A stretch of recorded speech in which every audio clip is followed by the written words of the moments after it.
قال الله تعالى في شان عظمة حبيبه الكريم إن الله وملائكته يصلون على النبي يا أيها الذين آمنوا صلوا عليه وسلموا تسليما لبيك اللهم ربنا وصحبيك اللهم صل وسلم على سيدنا ومولانا محمد معدن الجود والكرم وعلى آل محمد منبع العلم والحلم والحكم كما تحب وترضى بأن تصلي عليه صلاة وسلام عليك يا رسول الله صلوا عليه وسلموا عليك يا حبيب الله. معزز سامعین، بزرگوں، عزیزوں، اسلام کی عزت دار پردہ نشین ماں اور بہنوں، آج کا یہ بابرکت جلسہ مرحوم حاجی محمد مشتاق صاحب کے ایثار ثواب کی غرض سے منعقد کیا جا رہا ہے. میں دل کی گہرائیوں سے دعا گو ہوں حق سبحانہ تعالی اس جلسے کو اور اس میں موجود باوقار علماء کرام اور تمام حاضرین مجلس کو اللہ تبارک و تعالی تمام حاضرین مجلس کے لیے اس جلسے کو دریائے نجات کا سبب بنائے. نعت مصطفیٰ سنا آپ نے، غوث اعظم کی تعریف بیان کی ابھی ہمارے شہزادہ سامنے، غریب نواز کا بھی کلام پڑھا گیا. میں 3-4 اشعار آپ کی خدمت میں پیش کرتا ہوں کہ جب تک اس ہستی کا ذکر نہ ہو جائے محفوظ مجلس میں نورانیت پیدا نہیں ہوتی. اور وہ ہستی کیا ہے جس کے متعلق میرے آقا فرماتے ہیں کہ جس کا میں مولا ہوں اس کے علی مولا. اللہ کے محبوب کی بارگاہ میں جب کوئی صحابی آ کے عرض کرتا ہے یا رسول اللہ میرے حق میں دعا فرمائیے، محبت کے لیے بتا رہا ہوں، محبت کے لیے، تو آقا علیہ السلام اس کی جو ہے مصیبت میں دعا کے لیے ہاتھ اٹھاتے اور فرماتے ہیں اللہ علی کے وسیلے سے اس کا جو ہے تکلیف کو رفع فرما. اللہ کا محبوب اتنا پیار کرتا تھا مولا علی سے، کیوں نہ کرے. مولا علی اس ذات کا نام ہے. حضرت حضور صلی اللہ علیہ وسلم کے دادا امجد حضرت عبدالمطلب نے جب وصال فرمایا تو اپنے بیٹے عبداللہ طالب کو بلایا. 8 سال کی عمر تھی رسول کی. فرمایا یہ بچہ اس قوم کا رسول ہوگا. اے ابو طالب میرے مرنے سے پہلے مجھے جو ہے زبان دو، ذمہ واری لو کہ جب تک یہ بچہ تم زندہ رہو گے اس کی شان میں کوئی تکلیف یا گستاخی نہ ہونے پائے. غالب ظاہر صورت ہے کہ حضرت علی کے والد حضرت عبداللہ طالب حضور صلی اللہ علیہ وسلم کو اپنے گھر لے گئے. چلو جیسا بھی لمحہ کے ساتھ آقا علیہ السلام عبداللہ طالب کے گھر رہا کرتے تھے. کچھ عرصہ بعد حضرت عبداللہ طالب کی بیوی حضرت فاطمہ بنت اسد کو حمل ٹھہر گیا، بچہ رہ گیا. لیکن جو حمل میں تھا بچہ، جب اللہ کا رسول عبداللہ طالب کے گھر آتے تو فاطمہ بنت اسد کھڑی ہو جاتی تھی.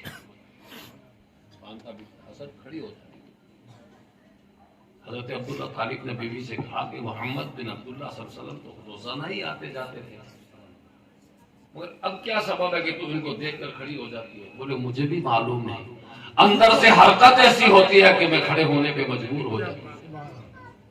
اندر سے حرکت ایسی ہوتی ہے کہ میں کھڑے ہونے پہ مجبور ہو جاتی ہوں. حضرت عبداللہ طالب نے کہا ٹھیک ہے دیکھتے ہیں. آپ نے طے کر لیا اب کبھی بھی محمد رسول اللہ جب آئیں گے، 8 سال کی عمر تھی اس وقت حضور کی، اور میری بیوی کھڑی ہوگی تو میں اس کے اوپر وزن رکھ کے دبا دوں گا، اس کو دبا دوں گا. اب حضرت فاطمہ بنت اسد اپنے گھر میں اپنے کاروبار میں لگی تھی. آنگن میں بیٹھی کام کر رہی تھی کہ اللہ کے محبوب صلی اللہ علیہ وسلم تشریف لائے. فاطمہ بنت اسد کھڑی ہونے لگی تو عبداللہ تعلیم نے دونوں بازوؤں اور طاقت لگا کے ان کو جما کے زمین پہ بٹھا دیا. جیسے ہی چونک میں اللہ کا رسول تشریف لائے اور ایک ایسا جھٹکا لگا کہ عبداللہ طالب پیچھے گر گئے اور مائی فاطمہ بنت اسد کھڑی ہو گئی. پتا کیا چلا کہ علی پیٹ میں تھے اور وہ علی جو ماں کے شکم میں بھی مصطفیٰ کی تعظیم کے لیے اپنی ماں کو. تو علی کے لیے میں کلام کی 3-4 اشعار پیش کرتا ہوں. درود شریف پڑھیے تمام مجمع ماں اور بہنیں بھی پڑھیں درود شریف. بس علی کا ساتھ بس علی کا ساتھ ہم کو دو جہاں سے پیارا ہے. بس علی کا ساتھ بس علی کا ساتھ ہم کو دو جہاں سے پیارا ہے. یہ ہے تو سب ہمارا ہے. بس علی کا ساتھ ان کی الفت کی دولت ملی ہم کو. ان کی الفت کی دولت ملی ہم کو تو جینا راس آیا. حب حیدر کے پیالے پیے ہم نے حب حیدر کے پیالے پیے ہم نے تو ایمان جگمگایا. عشق حیدر کا عشق حیدر کا ہمیں تو جان سے بھی پیارا ہے. عشق حیدر کا عشق حیدر کا ہمیں تو جان سے بھی پیارا ہے. یہ ہے تو سب ہمارا ہے. بس علی کا ساتھ. ارے عظمتیں ان کی ہوگی بیاں کیسے. عظمتیں ان کی ہوگی بیاں کیسے. یہ جن کا مرتبہ ہے جن کے بیٹے ہیں سردار جنت کے.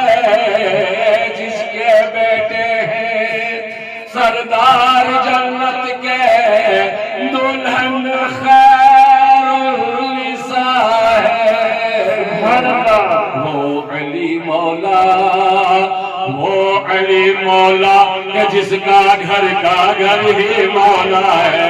وہ علی مولا وہ علی مولا کہ جس کا گھر ہی مولا ہے. یہ ہے تو سب ہمارا ہے. بس علی کا ساتھ. بن کے توحید کی پاکیزہ کلی بولوں گا. ہاں کیونکہ بن کے توحید کی پاکیزہ کلی بولوں گا. عشق و وفا کی ہر ایک کلی بولوں گا. ارے تم جان سے مار دو یہی ہے حل ورنہ تم زباں کاٹ بھی دو تو بھی علی علی بولوں گا. تم زباں کاٹ بھی دو تو بھی علی علی بولوں گا. ہاں ویسے تو منکر کو جلنا ہے جہنم میں مگر ذکر حیدر سے جلانے کی الگ ہی بات ہے. ہاں سفر طویل ہے راہ نجات چھوٹی ہے. علی کو میں کیسے مولا کائنات کہوں. نام علی بڑا ہے کائنات چھوٹی ہے.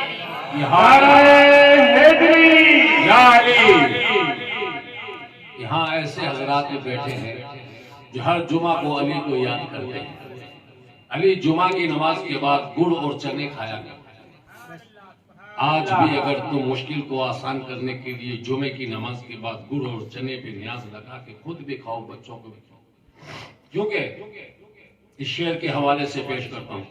مشکلیں میری پڑ جائے مشکل میں مشکلیں میری پڑ جائے مشکل میں اگر راہوں میں میری کشتی پر میری کشتی سے طوفان جو ٹکرائے میری کشتی سے، طوفان جو ٹکرائے تو خود ہی ڈوب جائے، میری کشتی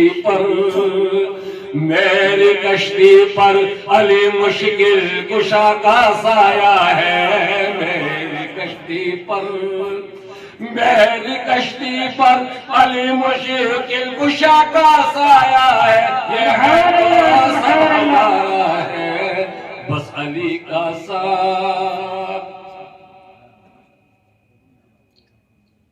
ایک شعر اور سماپت کر لیں، اور اگر واقعی کسی کو زحمت ہو رہی ہو تو اہل محلہ کی اور میزبان کی طرف سے میں اجازت دیتا ہوں کہ وہ تشریف لے جا سکتے ہیں، کیونکہ صبح فجر کی نماز بھی پڑھنی ہے۔ میں نے ابھی تمہید ہی نہیں باندھی ہے، مجھے تھوڑا سا وقت چاہیے گا، کیونکہ یہ پروگرام آج سے 3 روز پہلے بھی ہو چکا ہے، مگر اسی کی پیاس باقی تھی، جس پیاس کو بجھانے کے لیے آج پھر یہ جلسہ منعقد کیا، اور محسوس ہو رہا ہے کہ ہاں یہ جلسہ ہے۔ یہ حسین ابن حیدر نے 55 میں، یہ حسین ابن حیدر نے 55 میں کہا خیر الورا سے، یہ حسین ابن حیدر نے 55 میں کہا خیر الورا سے، میرے نانا سب کچھ لٹا کر بھی، اے میرے نانا سب کچھ لٹا کر بھی زمین کربلا میں بچاؤں گا خدا کے دین کو، یہ وعدہ ہے میں بچاؤں گا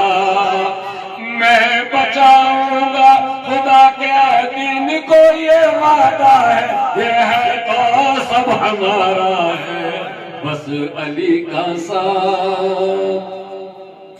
نعرہ تکبیر، نعرہ رسالت، علماء اہل سنت۔ رات نہیں، طبیعت کوئی لوگ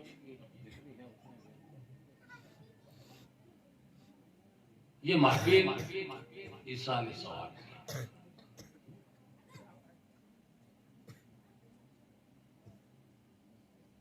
غالباً آپ حضرات کو جانکاری ہوگی کہ میں نے مکہ کو بھی دیکھا ہے اور مدینہ کو بھی بنظر عمیق دیکھا ہے،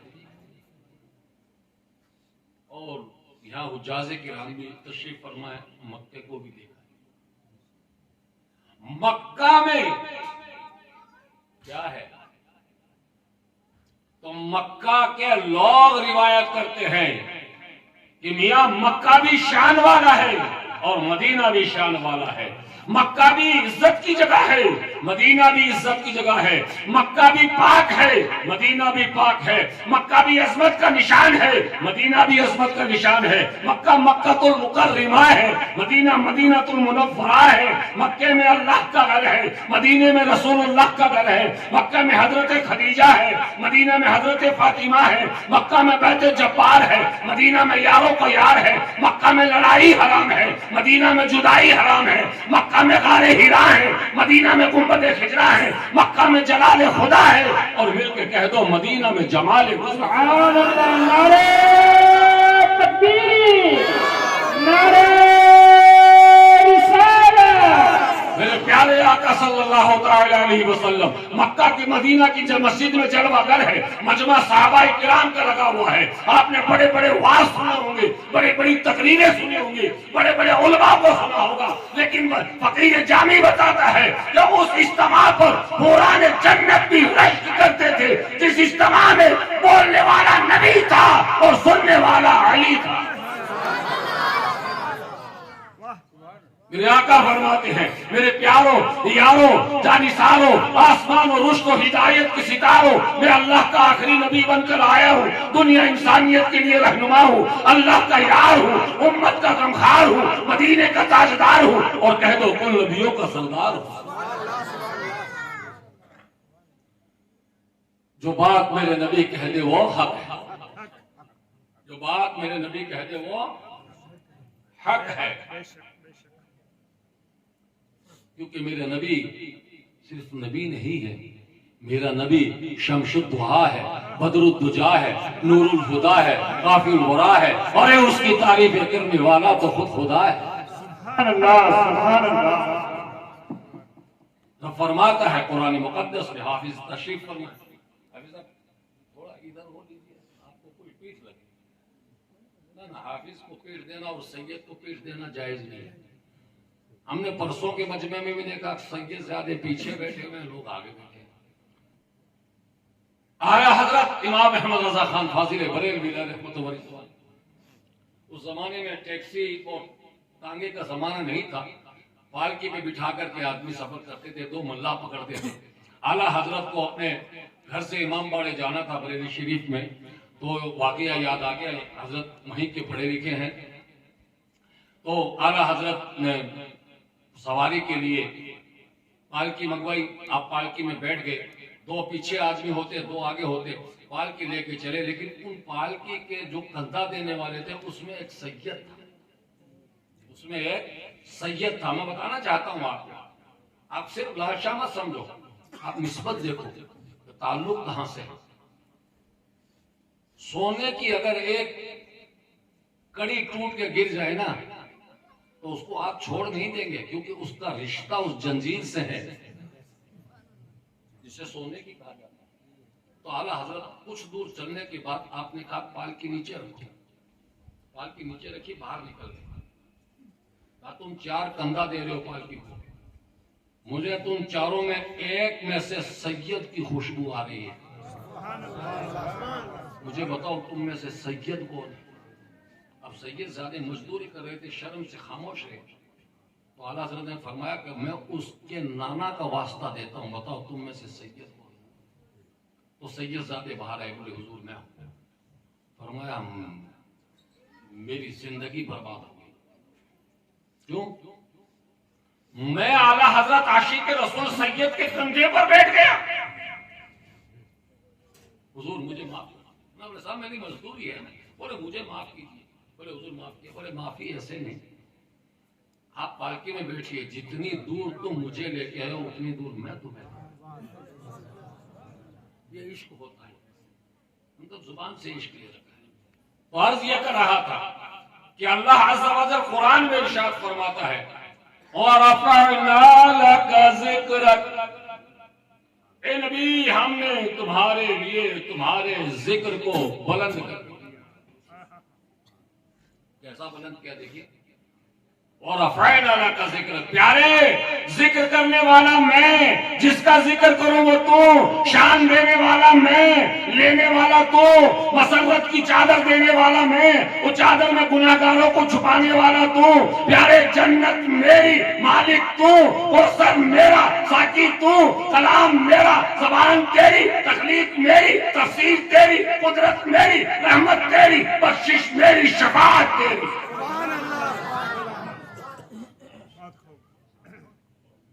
مدینے والے، قرآن نازل فرمانے والا میں، وہ پیارے امت کو عملی نمونہ دینے والا تو، پیارے جنت میری، مالک تو، کوثر میرا، ساقی تو، کلام میرا، زبان تیری، تخلیق میری، تفسیر تیری، قدرت میری، رحمت تیری، بخشش میری، شفاعت تیری، خلقت میری، امت تیری۔ سبحان اللہ سبحان اللہ۔ اگر وقت ہو تو وارفانہ میں پوری رات گزار دو، اس کی تفسیر اتنی بڑی ہے، اس کا مقام اتنا ہے نا۔ آج لوگ تولتے ہیں نبی کا علم غیب تھا یا نہ تھا، اتنا تھا اتنا تھا جتنا تھا، تولتے ہیں۔ اللہ فرماتا ہے میرے محبوب کو میں نے دیا ہے، ماپ سکتے ہو؟ تمہارے زمانے میں ہے ٹاٹا برلا، کیا اس کی دولت کو تم ماپ لو گے؟ ڈالمیا اس کے خزانے کو تم ماپ لو گے؟ جو تمہارے زمانے میں موجود ہے اس کی دولت کا تم حساب نہیں لگا سکتے. جس کو اللہ نے اپنے قرب میں بلا کے معراج کی رات اور میرے محبوب کو روبرو عطا کیا ہے, اس کی ماں کو تلنا تم کر رہے. بڑے مبارک ہو تم جنہوں نے محمد عربی روح فدا صلی اللہ علیہ وسلم کا کلمہ پڑھا, اس محبوب کا تم نے کلمہ پڑھا. آج کی یہ سارے ثواب کی محفل یوں ہی نہیں ہوتی.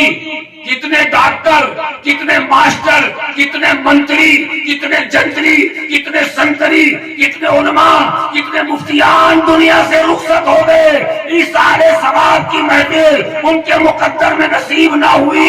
آج یہ جو محفل ہو رہی ہے, جامی کا عقیدہ ہے کہ مرنے والے کے اعمال میں کوئی ایسی نیکی نہیں ہو کہ اللہ نے ان کی اولاد اور بھائیوں کے دل میں اس بات کو پیدا کیا کہ مصطفیٰ کا ذکر کرائے تاکہ مرحوم کو انسان ثواب ہو. اس کی قبر کو نور سے مرو. سبحان اللہ. نعرہ تکبیر, نعرہ رسالت, ذکر مصطفیٰ. ورنہ کتنے چلے گئے ہیں معلوم نہیں. قبرستان جاؤ, دھسکی ہے, پھٹ گئی ہے, نشان مٹ گئے ہیں, پتہ نہیں کون تھا, کیسا تھا, کھاتا کیا تھا, پیتا کیا تھا, پہنتا کیا تھا, اوڑھتا کیا تھا, کتنی خوشبو اور حلول میں منور رہتا تھا. مگر مرنے کے بعد قبر میں نشانات مٹا دیے گئے. لوگوں کے جوتے اور چپل قبر پہ کر رہے ہیں. لیکن قربان جائے, کچھ ایسے بھی ہیں کہ جن کی قبر پر نظر پڑتی ہے تو اللہ یاد آ جاتا ہے. آپ یہاں سے کوٹ گیٹ چلے جاؤ, حاجی بلوان شاہ کی بارگاہ میں جب ان کی قبر پر نظر پڑے گی اللہ یاد آ جائے گا. سبحان اللہ. اب لاہور چلے جاؤ, حمید الدین کی قبر پر نظر پڑے گی اللہ یاد آ جائے گا. اجمیر چلے جاؤ, غریب نواز کی قبر پر نظر پڑے گی اللہ یاد آ جائے گا. بغداد چلے جاؤ, غوث اعظم کی قبر پر نظر پڑے اللہ یاد آ جائے. دہلی چلے جاؤ, مخدوم صابری کی قبر انور پر نظر پڑے اللہ یاد آ جائے. دہلی چلے جاؤ, قطب الدین کی قبر پر نظر پڑے اللہ یاد آ جائے. نظام الاولیاء محبوب الہی کی قبر پر نظر پڑے اللہ یاد آ جائے. اور کچھ قبریں ایسی ہیں جن کے نشان مٹ گئے. کیوں؟ رب فرماتا ہے وہ رفعنا لک ذکرک, جو دنیا میں اپنے اور اپنی اولاد کے لیے زندگی گزارتا رہا, مرنے کے بعد ان کی قبر کے نشان مٹا دیے. اور جو دنیا میں اللہ اس کے رسول کے لیے زندگی گزارتا رہا, مرنے کے بعد میں نے ان کی قبروں کو منور کر دیا. سبحان اللہ, سبحان اللہ, سبحان اللہ.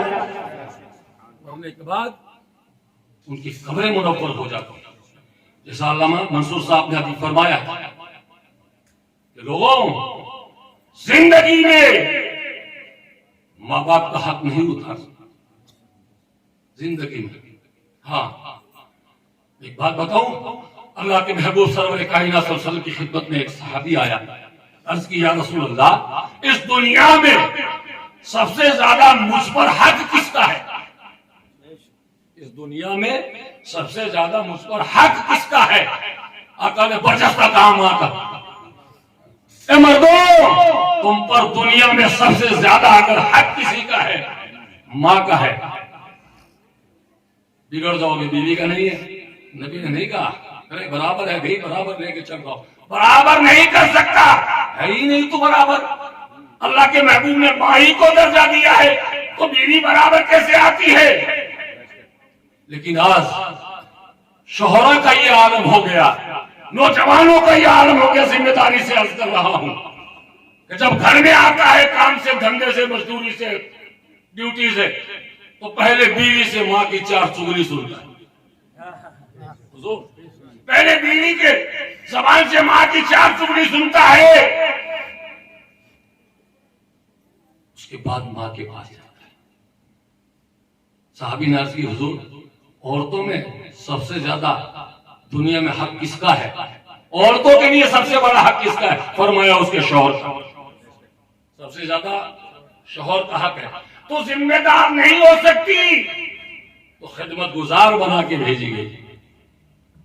لیکن آج نوجوانوں کے لیے بتا رہا ہوں, بیویوں کی مسکراہٹ پہ بوڑھی ماں کی تمناؤں کا جنازہ نکالا جاتا ہے. بیوی کی مسکراہٹ پہ ماں کو پشے پوش ڈال دیا جاتا ہے. ماں کو دھتکارا جا رہا ہے, ماں کو جو ہے جھڑکا جا رہا ہے.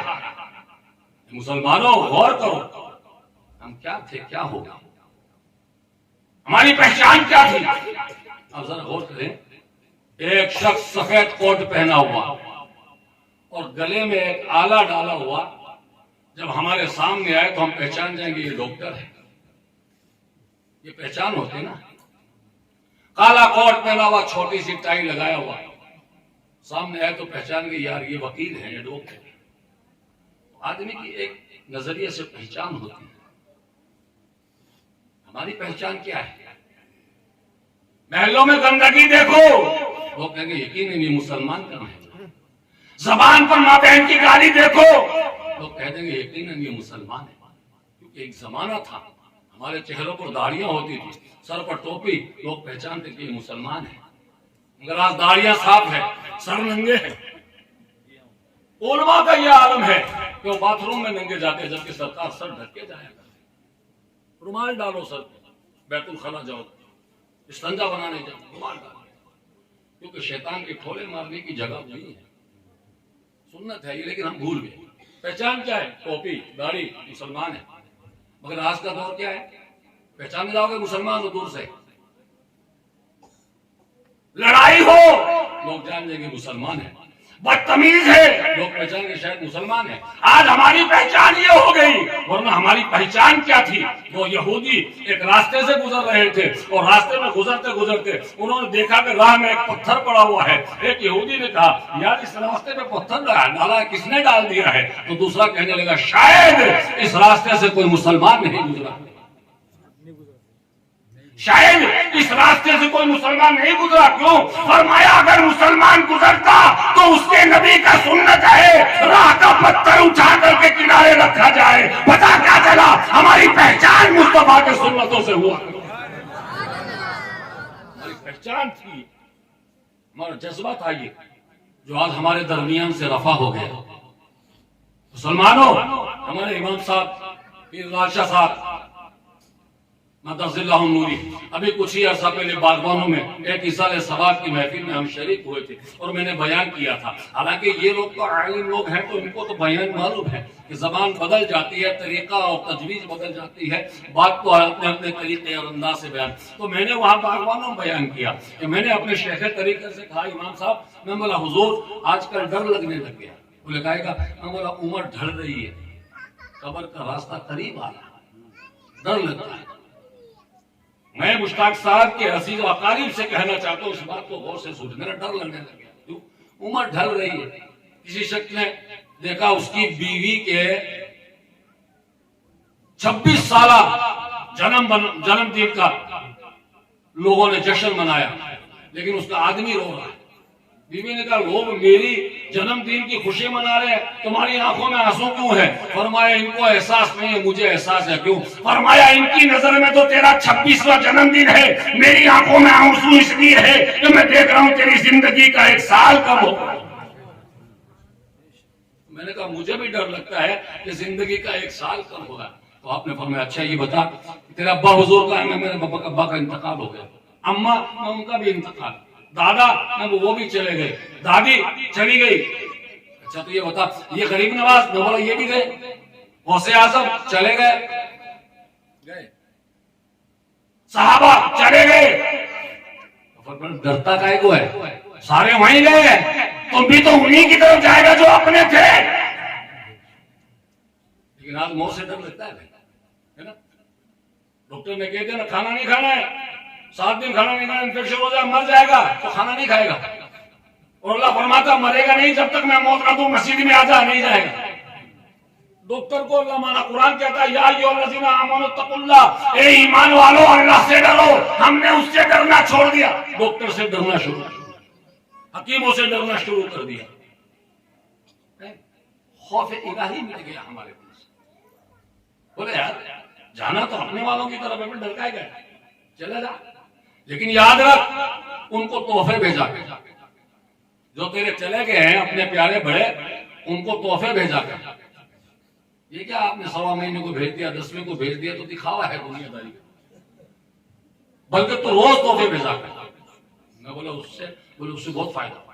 تو بولا کون سے کوریئر سے بھیجو، کون سے ڈاک سے وہاں تحفہ جائے گا؟ فرمایا ایسا کر اللہ کے ذکر کے تحفے بھیجا کر، اور قرآن الہی کا جو ہے کوریئر پکڑ لے. مثال کے طور پر فرماتے ہیں میرے مرشد، بولے دیکھ تیرا کوئی پیارا عزیز دبئی رہ رہا ہو اور ہر مہینے کی 1 تاریخ کو وہ تیرے لیے تحفہ بھیجتا ہے. ہر مہینے کی 1 تاریخ کو وہ تیرے لیے تحفہ بھیجتا ہے. آندھی طوفان بھولتا ہی نہیں، تحفہ حاضر، آیا تحفہ حاضر ہر مہینے. اور اس طرح سے تیرے کو 20 سال گزر جائے. کتنے؟ 20 سال گزر جائے.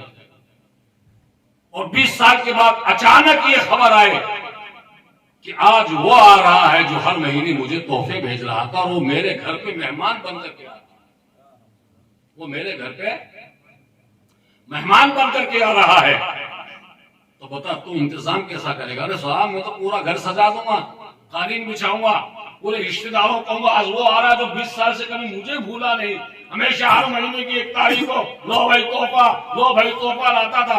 آج وہ آ رہا ہے 20 سال کے بعد. عمدہ کھانوں کا انتظام کروں گا، بہترین شربتوں کا، بہترین مصروف کا انتظام کروں گا، سارے برادری والوں کو بلاؤں گا، جلسے اور میلادیں کرواؤں گا. آج وہ آ رہا ہے جو 20 سال میں کبھی مجھے بھولا نہیں. اس کے استقبال کے لیے، اس کے خیر مقدم کے لیے دروازے میں کھڑا ہوں گا، اولاد کے پھول کی چھبڑی لے کے آؤں گا. جب وہ داخل ہوگا پھول لٹاؤں گا کہ آج وہ آیا ہے جس نے مجھے تحفے بھیجے. پیر صاحب نے سر پہ ہاتھ مار کے کہا تو بھی اپنے ماں باپ کو قرآن پاک کے تحفے بھیجتا رہے، درود پاک کے تحفے بھیجتا رہے، آیت الکرسی پڑھ کے بھیجتا رہے. جب تو ان کو برابر تحفے بھیجتا رہے گا، جس دن تو مرنے قبر میں جائے گا وہ تیرے استقبال کے لیے آئیں گے. آج وہ آ رہا ہے جو مجھے قرآن کے تحفے بھیجا تھا، تو میرے لیے غریبوں کو کھانا کھلایا کرتا تھا، تو میرے آج جو ہے غریبوں کو کپڑے پہناتا تھا، اور اس کا حصہ ثواب مجھے بخشتا تھا. خدا کی قسم پھر قبر میں تو ڈرے گا نہیں. غریب نواز کے عرص پہ ان کو تحفے بھیجے گا. غریب نواز آئیں گے استقبال کے لیے، غوث اعظم آئیں گے، ماں آئے گی، باپ آئے گا، بھائی آئے گا. حتیٰ تو یہ ہے کہ خود رسول اللہ قبر میں تشریف آئیں گے. آج وہ آیا ہے جو مجھ پر درود پاک کے تحفے بھیجے گا. مولانا منصور عالم صاحب کی تقریر کا یہ جز ہے. زندگی بھر ماں باپ کے فرض ادا نہیں ہو سکتا، نہ جیتے جی ہو سکتا ہے، بعد مرنے کے ہو سکتا ہے. تو یہ ہے ایصال ثواب کی محفل کا. اور حضرت نے تقریر فرمائی آپ کے جو ہے مسجد کے امام صاحب نے. میں گھر میں بیٹھا سن رہا تھا، میرے پاس بھی مہمان آئے تھے کیونکہ میرا مدینے کا سفر ہے، ملنے ملانے والے آ رہے ہیں. بڑی عمدہ اور بڑی جامع تقریر کی تھی، اور یہ بتایا تھا کہ دیکھو اللہ کے محبوب سرور کائنات صلی اللہ تعالی علیہ وسلم کی دیوان، تم اگر مسلسل ان کو تحفے بھیجتے رہو، مگر آج ہم جیتے جی ماں کی قدر نہیں کرتے، جیتے جی باپ کی قدر نہیں کرتے. ماں کو پچھلے کمرے میں رکھتے ہیں کیونکہ ماں کے کپڑے بوسیدہ ہو گئے، ماں کے ناک سے رینک آ رہی ہے، ماں کے منہ سے الواد گر رہا ہے. ماں کو پچھلے کمرے میں اور بیگم کو باہر لے آتے ہیں. بیگم کی خوشیوں کے اوپر اپنی جان چھڑکتے ہو اور بوڑھی ماں کی تمنا کو جنازہ نکالتے ہو. دیکھو میں آپ کو سمجھانا چاہتا ہوں، اول تو بھائی کو بھائی نہیں چھوڑتا.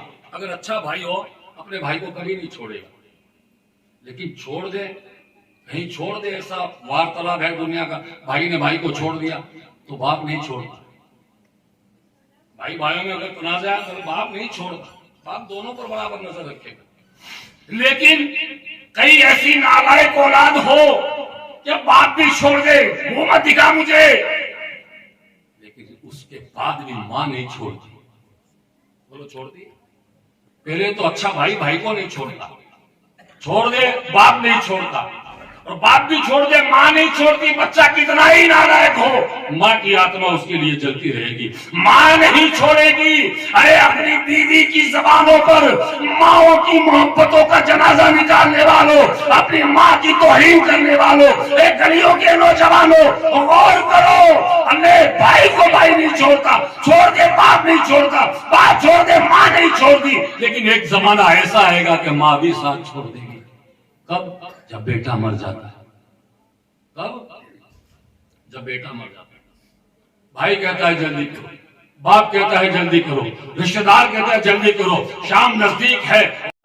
دیتا تھا جب تیری روح نکل جائے گی تیری بیوی تیرے ان کپڑوں سے نفرت کرے گی جس میں تیری روح نکل جائے گی، اس قمیص کو پھاڑ دیں گے، اس بنیان کو پھاڑ دیں گے۔ ارے یہ بیوی تیرے ساتھ قبر میں جانے کو تیار ہے، جس یار کی یاری میں تم نے اپنے تاج کے پتوں پر تقدس کی دھجیاں اڑائی، کیا وہ جواری دوست تیرے ساتھ قبر میں جانے کو تیار ہے؟ جس یار کی یاری میں تو نے شراب پی، وہ شرابی تیرے ساتھ قبر میں جانے کو تیار ہے۔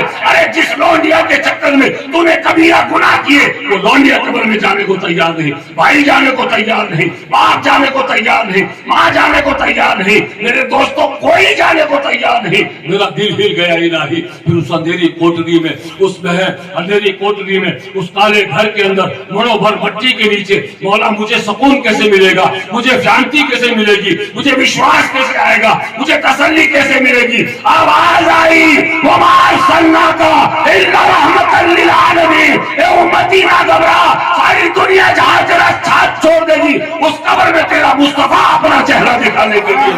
نعرہ تکبیر، نعرہ رسالت، ذکر مصطفیٰ۔ اچھا مصطفیٰ کیوں آئے یہ قبر میں بھائی؟ دیکھو حدیث میں یہ آیا ہے ہر نیک اور بد کی قبر میں اللہ کے محبوب تشریف لگے۔ کیوں امام صاحب؟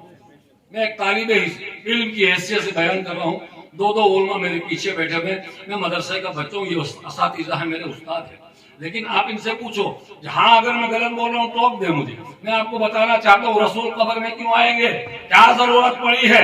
تو میں ساری زندگی مصطفیٰ کو یاد نہیں کیا، وہ تیری قبر میں کیوں آئیں گے بھائی، کیا پڑا ہے؟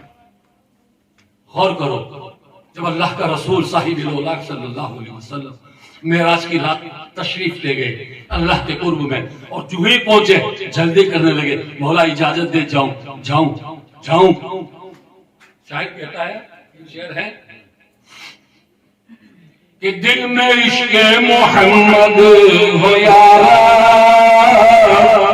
غیر سے کوئی شکوہ نہیں ہے، میں مدینے کی گلیوں میں گھوموں، مجھ کو جنت کی پرواہ نہیں ہے۔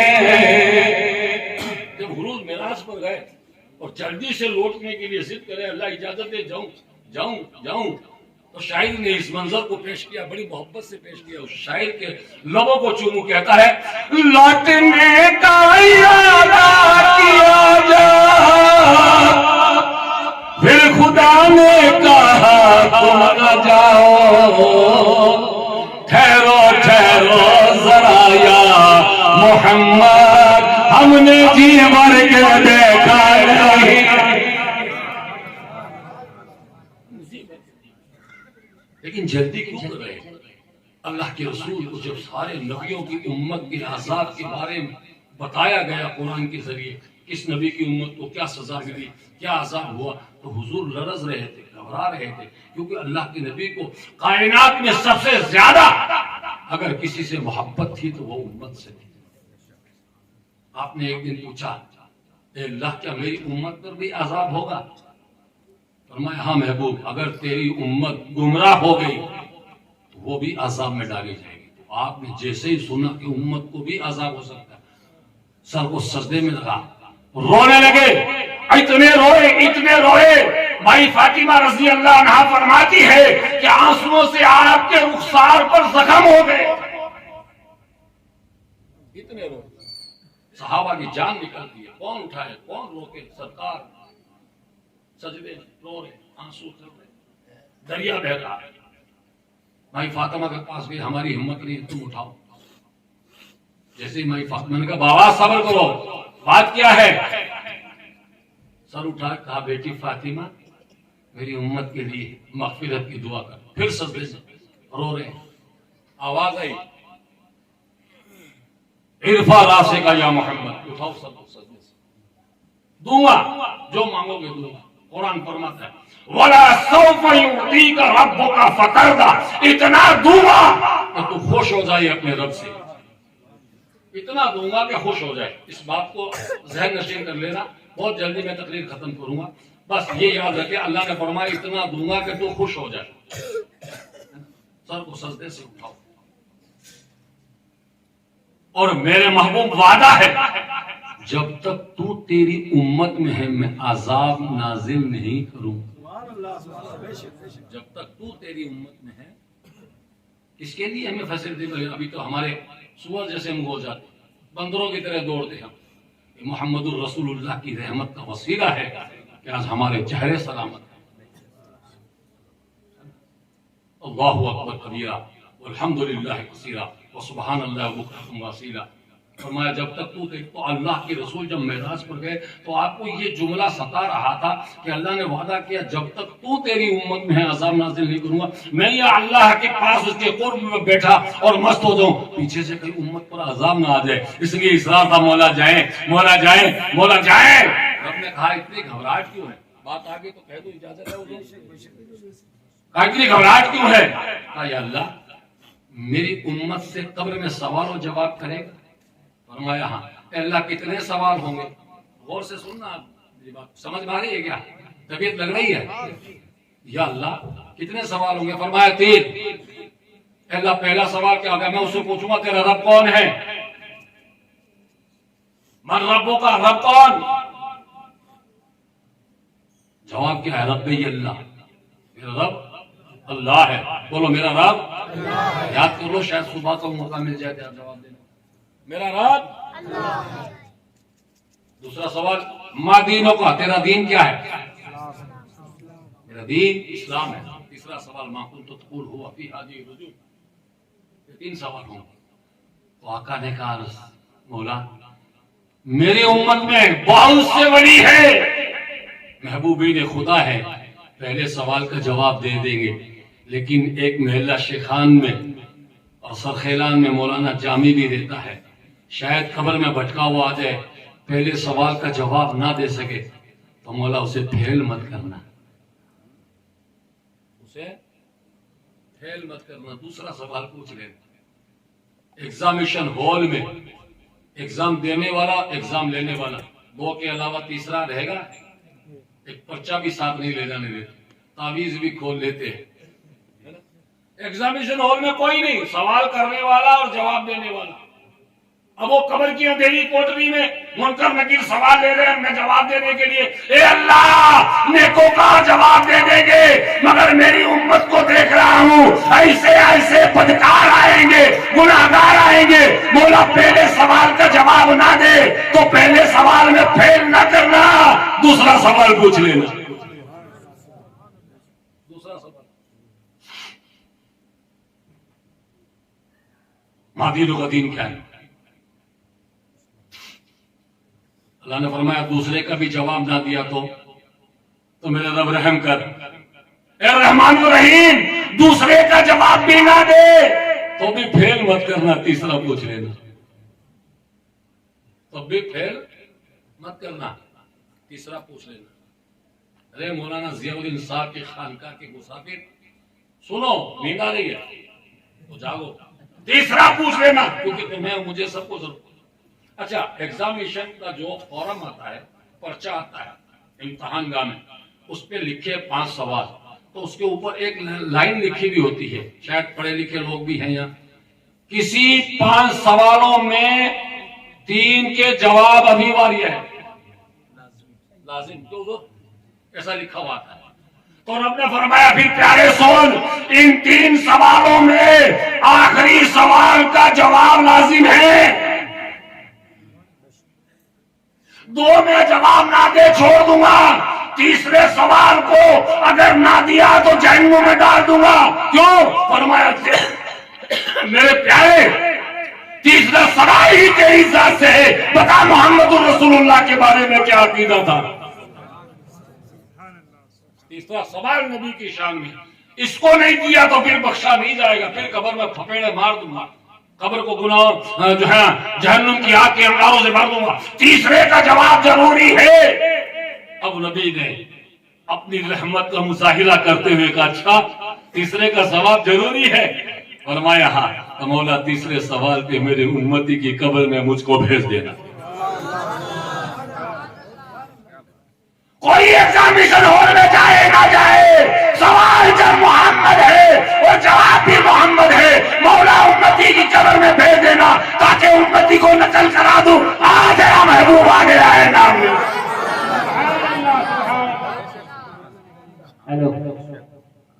سمجھ رہے ہیں؟ سبحان اللہ. اس لیے میں نے اپنی بات کو دہرایا ہے کہ نبی کیوں آئیں گے قبر میں، کیا ضرورت ہے؟ فرمایا وما ارسلناک الا رحمۃ للعالمین، میں عالم کی رحمت بن کے آیا ہوں. ہر مومن کافر کی قبر میں جاؤ گا جس نے مجھے پہچان لیا نجات پا گیا. سبحان اللہ. نعرہ تکبیر، نعرہ رسالت، ذکر مصطفیٰ زندہ باد، زندہ باد. سبحان اللہ. حضرات یہی تو بات ہے. علامہ اقبال فرماتے ہیں کہ زبان نے کہہ بھی دیا لا الہ تو کیا حاصل، نگاہ دیکھ جو مسلمان نہیں تو کچھ بھی نہیں. نظر کو مسلمان بناؤ، زبان کو مسلمان بناؤ، کانوں کو مسلمان بناؤ، ہاتھ کو مسلمان بناؤ، پاؤں کو مسلمان بناؤ، پیٹ کو مسلمان بناؤ، عادت کو مسلمان بناؤ، گھر کو مسلمان بناؤ، فرش کو مسلمان بناؤ. میری ماں اور بہنیں بیٹھی ہے، صبح اٹھتی ہے، دانتون کرتی ہے، منہ روزانہ دھو رہی ہے، کپڑا روزانہ صاف کر رہی ہے، بال کنگھی روزانہ ڈال رہی ہے، مکان کے فرش کو روزانہ مسوتا لگا کے صاف کر رہی ہے، ماربل کو چمکا رہی ہے. بھائی کیا ہے؟ فرمایا کوئی آئے گا گھر دیکھے گا کہاں سگری عورت ہے کہ گھر میں، اس لیے گھر کی صفائی ہو رہی ہے، آنگن کی صفائی ہو رہی ہے، تھوبڑے کی صفائی ہو رہی ہے، بالوں کی صفائی ہو رہی ہے، کپڑوں کی صفائی ہو رہی ہے. ارے خدا کی لعنت اس پر، اللہ کا قرآن دنوں سے تیرے گھر میں پڑا ہے، اس پر مٹی جم رہی ہے، اس کو صاف کرنے کی فرصت نہیں ہے، فرش کو صاف کر رہی ہے. بتا مرنے کے بعد اللہ کو جواب کیا دو گا؟ اور میں نے تو ایسی خاتونیں دیکھی ہے کہ سسر کے مرنے کے بعد قرآن کو اٹھاتی ہے، مسجد کے امام کے پاس جا کے دروازے پہ دستخط لگاتی ہے، حضرت پڑھنے والا تو مر گیا، اس کو یہاں رکھ لو. کتنے قرآن مسجد میں پڑھے ہوئے ہیں، ان کو پڑھنے کی فرصت کسی کو نہیں. کتنے قرآن اور سورہ یاسین کی کتابیں پڑھی ہے، پڑھنے کی فرصت نہیں. اے مسلمانوں، یہ ہماری پہچان تھی، ہماری پہچان تھی. ہماری پہچان کیا تھی؟ ہماری پہچان یہ تھی کہ لوگ ہمیں سنت مصطفیٰ سے پہچانے. آج ہم نے سنتوں کو جنازہ نکال لیا، اماموں کو یوں ہی سمجھ لیا. روزانہ امام تقریر کرتے ہیں، دل پر اثر نہیں کرتی. وجہ کیا ہے؟ پیٹ میں حرام کھایا، اس کو ہم نے مسلمان نہیں بنایا. آنکھ نے حرام دیکھا، ہم نے اس کو مسلمان نہیں بنایا. آؤ ذرا اسلام کو دیکھو. وقت ہے کیا کچھ اور؟ اجازت ہے؟ آؤ ذرا اسلام کو دیکھو. حضور سرور کائنات صلی اللہ علیہ وسلم سے کیسا لگاؤ ہونا چاہیے، کیسی محبت ہونی چاہیے. حضرت سیدنا بلال حبشی رضی اللہ تعالیٰ عنہ ایک یہودی کے غلام تھے، چکی پیسا کرتے تھے، جو پیسا کرتے تھے. ایک روز کا واقعہ ہے کہ شدت کا بخار تھا، اسلام نہیں لائے تھے، اسلام کے بارے میں جانتے بھی نہیں تھے، کالے کلوٹے تھے اور غلام تھے. چکی پیسی، چکی پیستے پیستے ایک روز شدت کا بخار چڑھ گیا، شریر کمزور ہے، بدن لرز رہا ہے، جاڑے کی سردی ہے، خطرناک ٹھنڈک میں آپ لحاف اوڑھ کر کے سو جاتے ہیں. آپ جب لحاف اوڑھ کر سو گئے تو مالک نے دیکھا یہ سو رہا ہے. کوڑا اٹھایا، کمر پہ کوڑے برسائے، 3 سے 4 کوڑے مارے. وہ اٹھا، کمزور تو تھے. فرمایا تو سو رہا ہے، جو تیرا باپ پیسے. اٹھایا ان کو لا کر کے اور دروازے پہ بٹھا دیا اور بہت سے جو کی بوریاں اور رکھ دی. آج تیری سزا یہ ہے، اس کو رات بھر پیس. حضرت بلال حبشی فرماتے ہیں میرے جسم میں طاقت نہیں تھی، گھٹی مجھ سے ہل نہیں رہی تھی، شریر کام نہیں کر رہا تھا، شریر لرز رہا تھا، کمپن تھی شریر میں، جاڑے کی سردی تھی، بیمار تھا، غلام تھا، لیکن پریشان تھا. تب تک ایک نوجوان کا ادھر سے گزر ہوا اور اس نوجوان نے کہا کیا بات ہے، تم پریشان کیوں ہو، کمزور کیوں ہو؟ فرمایا صاحب پوچھنے والے تو بہت آتے ہیں، پرسان حال کوئی نہیں آتا ہے. حال مزاج تو سب لوگ پوچھتے ہیں لیکن مدد کوئی نہیں کرتا ہے. فرماتے ہیں وہ نوجوان چلا گیا. تھوڑی دیر بعد وہ نوجوان آیا، ایک ہاتھ کے اندر گرم دودھ کا گلاس تھا، ایک ہاتھ میں کھجوریں تھی. لا کے کہا لو نوجوان، یہ کھجوریں تم کھاؤ اور یہ دودھ تم پیو. فرمایا میں نے کھجوریں کھائی، دودھ پیا، اس تقویت محسوس ہوئی، اس طاقت آئی. تو اس نوجوان نے کہا یہ لحاف لو، اوڑھ کے سو جاؤ. کہا کیسے سو جاؤں، میرا مالک سزا دے گا، مجھے رات بھر میں یہ جو پیسنا ہے. فرمایا جو پس جائیں گے، تو لحاف اوڑھ کر کے سو جا. فرمایا کہ بلال حبشی نے، اس نوجوان نے مجھے سلا دیا اور صبح جب میں نے اٹھ کے دیکھا سارا جو پیسا ہوا تھا، وہ نوجوان وہاں موجود نہیں تھا. میرے کہ اللہ کا شکر ہے یہ سارا پیسا ہوا ہے. دوسرا دن آ گیا، وہی نوجوان اسی وقت ایک گلاس میں گرم دودھ لے کے آیا، ہاتھ کے اندر کھجوروں کی تھالی لے کے آیا, فرمایا لے نوجوان یہ کھجوریں کھا لے اور یہ دودھ پی لے. فرمایا دوسرے دن بھی میں نے کھجوریں کھائی, دودھ پیا, اور فرمایا کہ لے لحاف اوڑھ کے سو جا. وہ لحاف اوڑھ کے سوا, صبح اٹھا تو بلال فرماتے ہیں جو پیسا ہوا تھا. 2 دن ہوئے, جب تیسرے دن وہ نوجوان آیا تو بلال نے کہا یہاں کوئی پرسان حال نہیں, یہاں سزا ہے اور کام ہے, آپ کون ہے جو میری مدد کر رہے ہیں؟ فرمایا میں کوئی اور نہیں, وما ارسلناک الا رحمۃ للعالمین, میرا نام محمد ہے اور میں غریبوں کی مدد کے لیے دنیا میں آیا. بلال حبشی فرماتے ہیں جیسے ہی میں نے سنا اسی دن سے ان کا دیوانہ ہو گیا, ان کا عاشق ہو گیا, ان کا غلام بن گیا. اب ہر ہمیں میرے منہ پر لا الہ الا اللہ محمد رسول اللہ کی صدائے تھی, ہر سانس میں میرے محمد رسول اللہ کا ذکر ہو رہا, ہر سانس میں میرے محمد رسول اللہ کے تذکرے, ہر سانس میں میرے محمد رسول اللہ کا نام نکل رہا تھا. یہودی کو جب پتا چلا یہ محمد بن عبداللہ کا ذکر کر رہا ہے, یہ ان کا کلمہ پڑھنے لگ گیا ہے, یہ ان کا غلام ہو گیا ہے, فرمایا مجھے سزائیں دی, ایسی سزائیں دی کہ مجھے برادری کو بلایا, یہودی برادری کو اکٹھا کیا, جنگلوں میں بڑے بڑے درختوں کو توڑا گیا اور درختوں کو کاٹ کر کے زمین پر ڈال کر کے ان کو جلایا گیا, انگارے بنائے گئے اور میرے بدن سے کپڑے اتار کر کے اور مجھے بہنا کر کے اس آگ کے انگاروں پہ, لکڑی کے تنوں پہ مجھے لٹا دیا. میرے جسم کے اندر انگاروں کی گرمی سے میرے باڈی کی چربی پگھل کر کے اور پانی بن گئی, اس پانی سے وہ انگارے بھوج گئے, مگر میری سزا انہوں نے ختم. وجہ کیا تھی؟ جب سزا پائی تو میں نے یہودوں سے کہا کاٹ دو, ٹکڑے کر دو, چیل چوبوں کو بچا دو, اس کے مصطفیٰ اب دل سے نہیں نکلے گا. نعرہ رسالت. یہ ہے رسول کی محبت, یہ ہے رسول کا پیار. ہم نے تو زبان پر رٹ رکھا ہے. جب میرے آقا کو خبر ہوئی کہ غلام پر اتیاچار ہو رہا ہے, ظلم ہو رہا ہے, آپ نے صحابہ سے کہا کوئی ہے جو یہودی سے میرے غلام کو آزاد کرائے؟ سننا تھا. دھیرے سے ابو بکر صدیق نکلے, گھر میں جو کچھ مال تھا اٹھایا, لے جا کر کے یہودی سے کہا غلام بیچتا ہے یا خریدے تو بیچ دو, قیمت بتا, قیمت بتا. ادا کی, غلام کو لے کے مسجد نبی میں پہنچے. آقا نے فرمایا ابو بکر کیوں مسکرا رہا ہے؟ فرمایا آقا آپ کے غلام کو لے کر کے آیا ہوں آپ کے قدموں کے اندر. اور آقا علیہ السلام نے پھر انعام دیا. اس غلام نے جب سزا برداشت کی تو میرے آقا نے انعام دیا. کیا انعام دیا؟ فرمایا بلال آج سے تم صرف بلال نہیں ہو, مؤذن رسول. کون ہو؟ مسجد میں مؤذن ہوتا ہے, نماز کی اذان کا مؤذن ہوتا ہے, کوئی بھی اذان دے مؤذن کہلاتا ہے, لیکن نبی نے ان کو یہ نہ کہا مسجد کا مؤذن ہے, فرمایا مؤذن رسول, یعنی تو رسول کا مؤذن ہے. یہ محمد اللہ کے رسول ہے. سبحان اللہ, سبحان اللہ. ہر صحابی نبی جنتی جنتی. اب دیکھیے مؤذن رسول کا خطاب ملا, فرمایا بلال آ کعبے پہ چڑھ آذان دے. بلال آ کعبے پہ چڑھ آذان دے. بلال کعبے کی چھت پر چڑھ گئے اور نبی کے چہرے کو نہار رہے ہیں. نبی نے کیا ہے, کیا دیکھ رہے ہیں؟ آذان دے. فرمایا رسول اللہ میں نے جہاں بھی آذان دی منہ کیا کعبے کی طرف, بدر میں آذان دی رخ کیا کعبے کی طرف, احد میں آذان دی رخ کیا کعبے کی طرف, ہے نا, غزوہ خندق میں آذان دی رخ کیا کعبے کی طرف, خلوص دنیا میں آذان دی رخ کیا کعبے کی طرف, مکے میں آذان دی رخ کیا کعبے کی طرف, مدینے میں آذان دی رخ کیا کعبے کی طرف. سرکار اب تو آپ نے کعبے کے اوپر چڑھا دیا, منہ کدھر کروں؟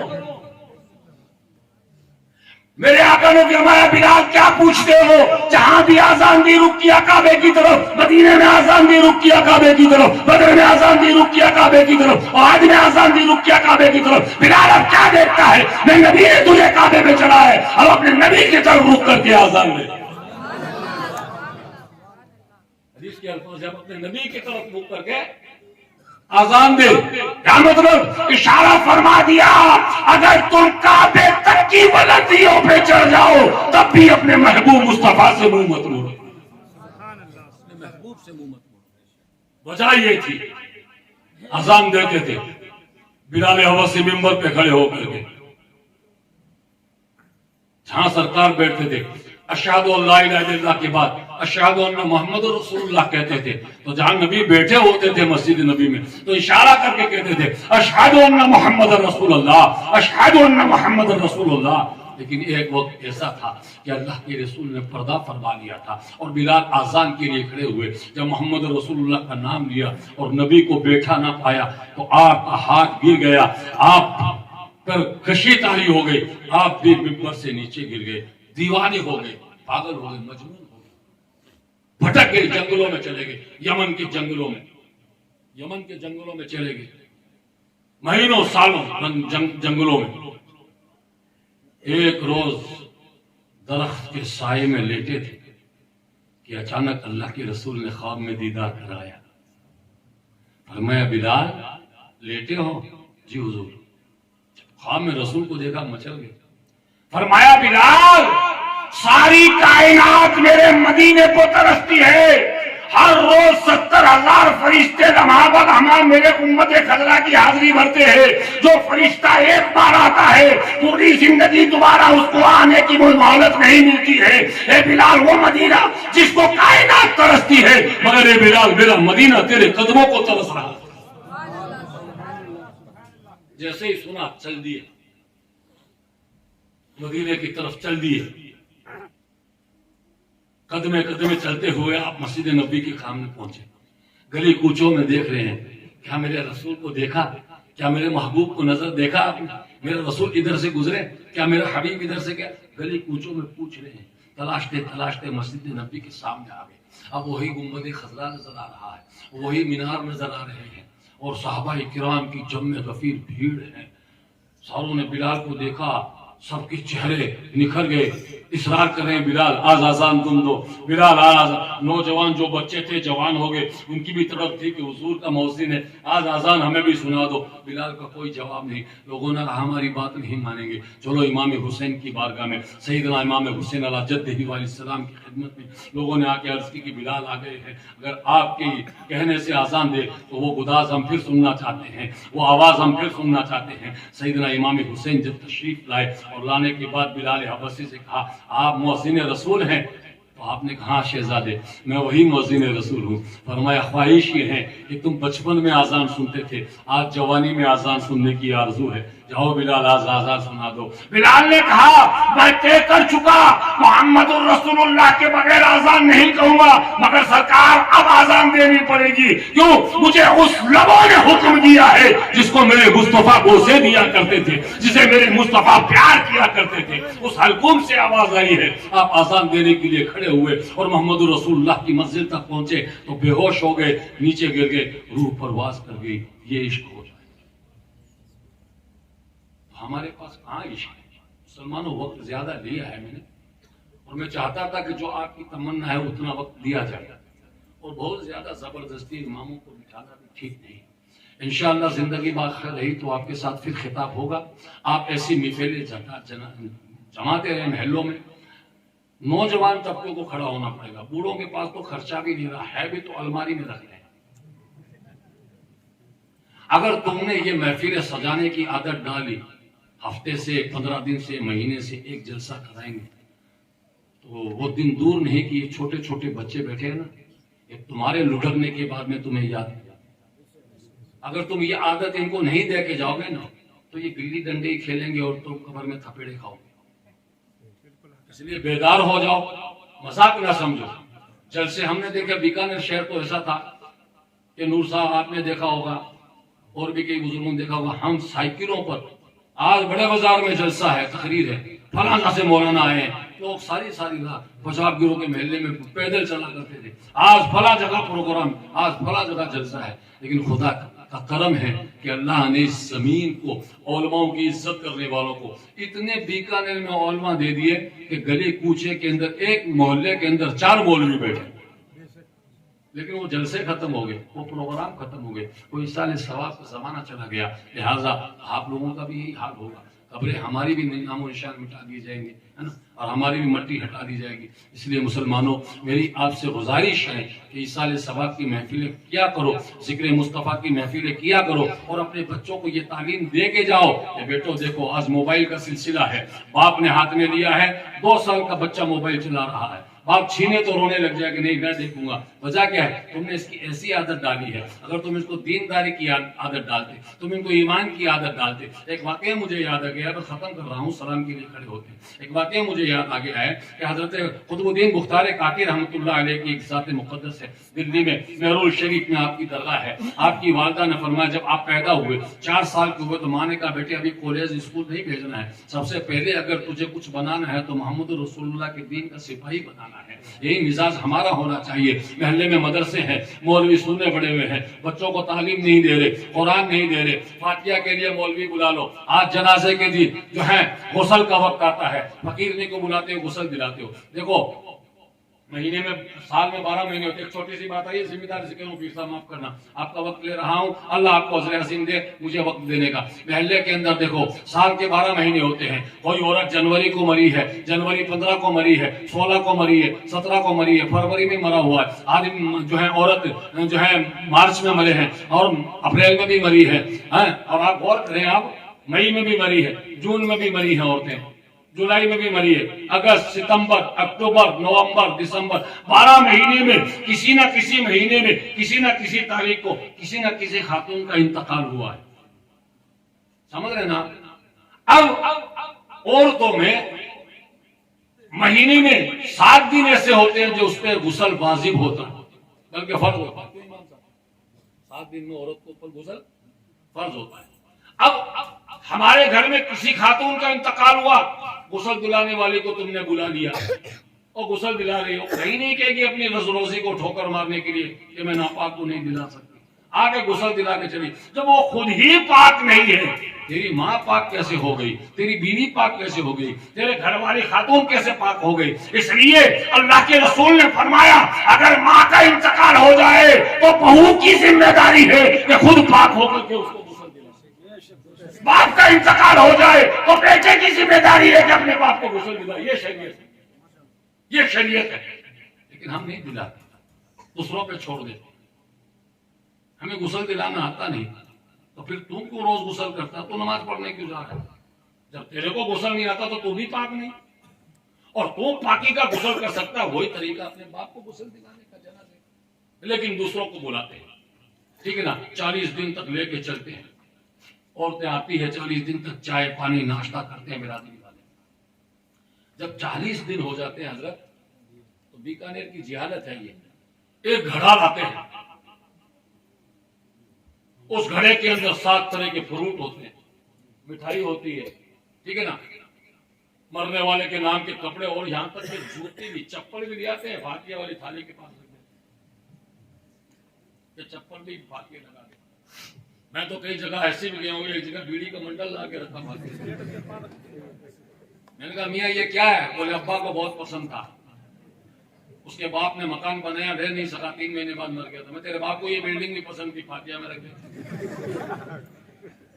فاتحہ میں رکھ دینا, ملا کا بھلا ہو یار. یہ جہالت کی طریقے, اسلام نہیں ہے یہ.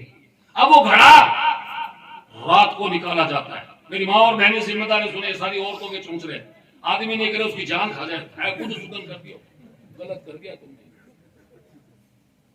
40 دن تک اس کو جہاں غسل دلاتے وہ دیا جلاتے, کیوں؟ بازی کی روح ہے. 40 دن کے بعد فقیر آتا ہے, آدھی رات کو 11 بجے گھڑے میں وہ سامان ڈالتے ہیں, مٹھائی ڈالتے ہیں, فروٹ ڈالتے ہیں, کپڑے ڈالتے ہیں. بچوں کو الگ کر دو, روح کا گھڑا نکل رہا ہے. پوتا پوتی کو الگ کر دو, دوتی کو اندر. کیوں؟ ساری زندگی یہ دادی تھی, اب مرنے کے بعد بھوت ہو گئی جو تیرے پوتے کو لے جائے گی. کیسا اسلام ہے؟ کس نے دیا تمہیں یہ دین؟ مولوی بتاتے نہیں کیوں؟ اچھا اب کیا روح جا رہی ہے مٹی کے گھڑے میں, جس کمہاری نے بنایا, پیشاب کے چھینٹے بھی لگے ہوں گے اس گھڑے میں, اس کے اندر روح جا رہی ہے. تو میں پوچھنا چاہتا ہوں, جس دن مشتاق صاحب کسی چگلی نہیں کر رہے, حاجی مشتاق صاحب کے نام سے ہی میں بیان کر دیتا ہوں, حاجی مشتاق صاحب کا جس دن وصال ہوتا ہے, روح ان کے بدن سے نکل جاتی ہے, اجرائیل لے گیا روح. تو اجرائیل, اب وہ کون سا پہلوان ہے جو اجرائیل سے روح چھین کر 40 دن کے لیے اس گھڑے کا انتظار کروا رہا ہے؟ کوئی باہر تو جس کا نام میں اس کو اپنا مرشد مانتا ہوں. دو تو اس کے نام سے 40ویں دن دو, 10ویں دن دو, 20ویں دو, لیکن یہ گھڑے وڑے یہ طریقہ. اچھا سنو, تم نے اپنے بچوں کو تو اندر کمروں میں بند کر دیا, روح کا گھڑا نکل رہا ہے. وہ فقیر جو گھڑا لے جاتا ہے, آج تک تم نے کسی کو سنا کہ روشنی کے چوراہے پہ اس فقیر کو روح نے پچھاڑ دیا ہو؟ سنا کیا؟ وہ کھا کھا کے موٹا ہو رہا ہے اور تم الٹے کام کر رہے ہو. سارا موٹر سائیکل پہ بٹھایا, آگے کا ٹائی کھڑا ہو جائے, اتنے موٹے ہو کے کھا کے. یہ اسلام نہیں, ہنسنے کی بات نہیں, مجھے ہنسی آتی ہے کیونکہ یہ منہ سے بات سن رہی ہے. اپنے آپ کو سنبھالو, اماموں کے پاس بیٹھو, مولویوں کے پاس بیٹھو, طریقے سیکھو. حضرت دین کیا کہہ رہا ہے؟ اگر مولوی نہ بتائے قیامت میں اس کی پکڑ ہوگی, اور تم پوچھنے نہ جاؤ تو تمہاری پکڑ ہوگی. امام صاحب صبح سے شام تک مکھیاں مارتے ہیں, نماز پڑھا کے کمرے بیٹھ جاتے ہیں, کوئی پوچھنے جاتا ہی نہیں. ہم نے امامت کی ہے, 32 سال میں نے اس شہر میں امامت کی ہے. یہ نور صاحب دیکھنے والے, آپ بھی سب دیکھنے والے, 4 سے 5 اور 10 آدمی ہر وقت میرے حجرے میں موجود رہا کرتے تھے. ہم دین اس طرح سے دیا کرتے, تقریروں سے دین نہیں, چلتے پھرتے دین دے دو, بیٹھتے اٹھتے دین دے دو. گھر میں کسی نے کہا حضرت آگے ایک چائے تو پی جاؤ, اس چائے کے کپ کے صدقے کوئی نہ کوئی ایسی بات بتا جاؤ تاکہ ان بچوں میں دین آ جائے, ان میں اسلام کی باتیں آئے, ان کو رسول اللہ کا طریقہ سکھاؤ. میری ماں اور بہنیں, نوجوان بچیاں, آج کتنا زمانہ ہے مسلمان خاندان کی بچیاں منہ باپ کا کٹوا کر, ماں کی ناک کٹوا کر کے دوڑ جاتی ہے. وجہ کیا ہے؟ ہم نے اس کو مائی فاطمہ کا طریقہ نہیں سکھایا, ہم نے مائی عائشہ کی زندگی کے کریکٹر سے ان کو سبق نہیں دیا. اگر تم مائی فاطمہ کا ان کو سبق سکھاؤ گے, حضرت مائی عائشہ صدیقہ کا, صحابیات کا بیان ان کو سناؤ گے, اور ان کے دل میں گھر کر گیا, خدا کی ذات کی قسم اللہ کے رسول نے فرمایا ہے. دیکھیے آج تقریر ہو رہی ہے, اور ان میں ایک آدمی اگر سنبھل جاتا ہے تو ایک آدمی ہی سنبھلا ہے, ایک آدمی دیندار ہوا. اللہ کے نبی فرماتے ہیں عورتوں میں تبلیغ کیا کرو, عورتوں کو دین سکھایا کرو. اس کی وجہ کیا ہے بتاؤ؟ اس کی وجہ یہ ہے, ایک عورت کان کے بوندے لے کے آئی پھڑ بازار سے, اپنے محلے کی بھاشا میں بتا رہا ہوں, کان کے بوندے لے کے, دوسری کو پسند آیا, پوچھا ہائے پھلا کہاں سے لائی؟ وہاں اسٹور سے لائی ہو, بہت اچھے, مجھے دلانا, کل چلنا. اب وہ اس کو لے گئی. یا کپڑا لے کے آئی, اچھا کپڑا کس دکان سے لائی, کل مجھے بھی لے جانا. وہ دوسرے دن نہ دھو کے اس کے ساتھ چلی گئی. اب ایک گئی, 2 کو دلا کے لائی, 3 کو دلا کے لائی, تو سب سے پہلے وہ دلا کے لانے والی ہے نا, وہ دکاندار سے کہتی ہے گراہک لے آ رہی ہوں, کمیشن دینا, میں کو ایک فری دینا, کمیشن ایک فری دینا مجھے.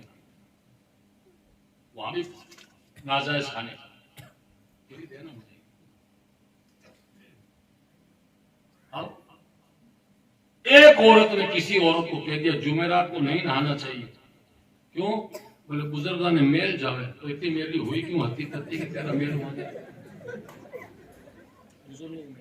کوئی دن نہانے کی پابندی نہیں ہو سکتا, 12 مہینے کے 365 دن کبھی بھی غسل کر سکتے ہو, اسلام نے منع نہیں. لیکن جب کسی عورت نے کسی کے کان میں ڈال دی نہیں جمعرات کو نہیں نہانا, بہت سی عورتیں جمعرات کو نہاتی نہیں ہیں, کپڑے نہیں دھوتی. پتا کیا چلا؟ سمجھانا یہ چاہ رہا ہوں کہ عورت کی بات عورت جلدی مانتی ہے, عورت کی بات عورت جلدی مانتی ہے. اب حدیث پاک کا مفہوم سنو. اللہ کے نبی فرماتے ہیں سب سے پہلا مدرسہ ماں کی گود, سب سے پہلا مدرسہ ماں کی گود ہے. کیوں؟ فرمایا اگر دینداری میں بندوں میں تبلیغ کرو گے, ایک بندہ نیکوکار بن جائے گا. اگر اسلام کے اندر ایک عورت کو دیندار بنا دیا تو خدا کی ذات کی قسم اس کے پیٹ سے پیدا ہونے والی ساری اولادیں دیندار بن کے دنیا میں آئے گی. اس لیے اللہ کے رسول نے فرمایا عورت میں زیادہ ہدایت کرو, اس کو دین کرو. سبحان اللہ, نعرہ تکبیر, نعرہ رسالت, ذکر مصطفیٰ. یہ ہے دین. سنبھلو, بیدار ہو جاؤ. اللہ مجھے آپ کو عمل کی توفیق دے, اور اللہ ہمارے لیے اس جلسے کو دریائے نجات کا سبب بنائے. وما علینا الا البلاغ المبین. آج کے لیے اتنا کافی ہے. صلاۃ و سلام کے لیے